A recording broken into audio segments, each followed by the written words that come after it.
Welcome. Before we really get into it, I want you to just take a breath with me. Yeah, just a simple breath. Because what we're about to explore together, well, it touches on one of the deepest, most fundamental parts of being human. Okay, let that one just land for a second. Not everything you call your personality is actually yours. Wow, I know, right? It can feel a little shaky to hear that. But stick with me, because that idea, it's also a doorway to some incredible, incredible freedom. It's about questioning the very foundation of who we think we are. I mean, really think about it. Every belief you stand up for, every little gut reaction you have, did you consciously choose all of them? Or is it possible that a lot of who we are was just passed down, absorbed from the people and the world around us when we were kids, way before we even knew we could question anything? And this is where it gets really interesting. We use these big words, right? Identity, nature, personality. But what if there's something else entirely? What if what you call your identity is actually just conditioning? What you think is your nature, maybe it's really just an adaptation you made to survive your childhood. And that personality you're so proud of? It could just be a very clever suit of armor you built to protect yourself. So the big question is, how does this even happen? I mean, it's not like our parents sat us down with a textbook, right? Nope. It happens without a single word being spoken. It's all learned through these unspoken, invisible rules. This is what we call an inherited identity. It's just a way of being in the world that you picked up before you were old enough to ask, hey, wait a minute, is this really me? We learned by watching everything, by feeling the energy in a room. We noticed what got us praise and what got us in trouble. We basically became little detectives, piecing together how to survive in our world. And we learned rules like these. Things like do not cry, work harder than everyone else, be strong, take care of everybody else first. Things like love means sacrifice, or you have to earn your rest.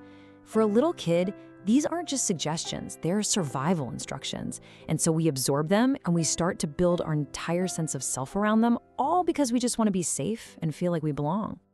Okay, so let's fast forward. How do those childhood rules show up today? Well, they become the patterns we fiercely defend as adults. This is where we get to meet what we call the adapted self.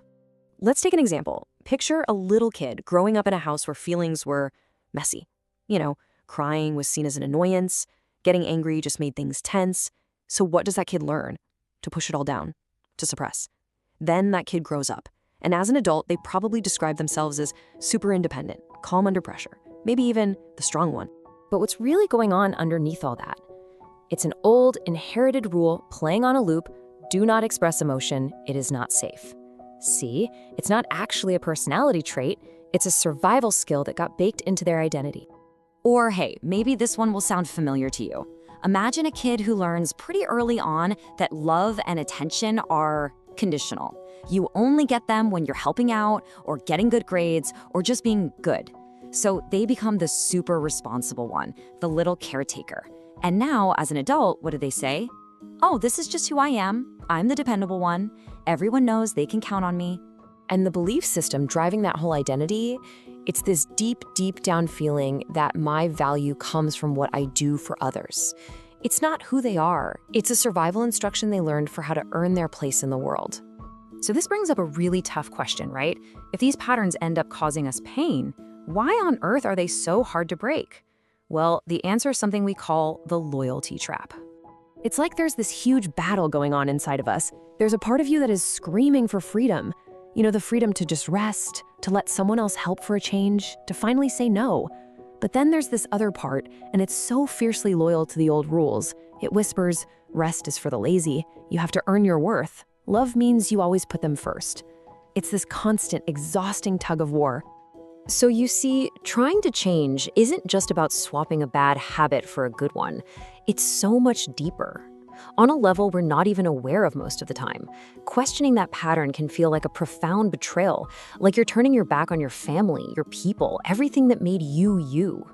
And that fear of betrayal, it brings up these terrifying, vulnerable questions that keep us stuck. Questions like, if I change, who am I now? If I'm not the strong one, will anyone even love me? If I stop doing everything for everyone, do I still matter? These aren't small questions, they're huge, and they have the power to keep us completely paralyzed. So, what's the way out? How do we move forward? We begin the work.